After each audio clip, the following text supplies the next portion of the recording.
स्वामी जगाची माऊली, स्वामी कृपेची साहुली, ऐसी निरंतर माया मी कुठे न पाहिली.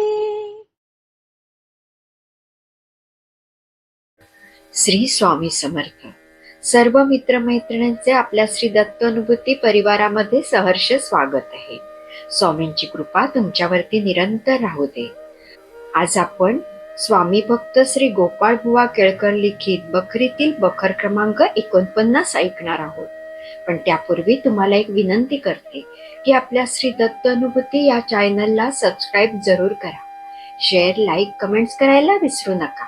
आणि तुमच्याकडेही दैवी अनुभव असतील तर ते आपल्या 9137411207 या नंबरवर व्हॉट्सअप करा.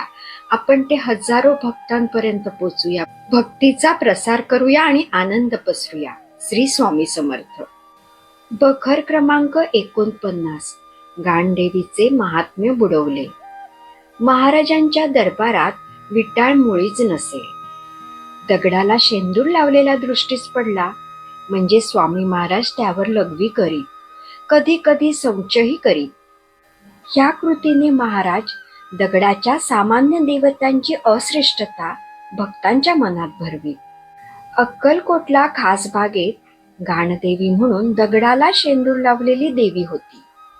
तिचा सर्व गावाला दरारा होता.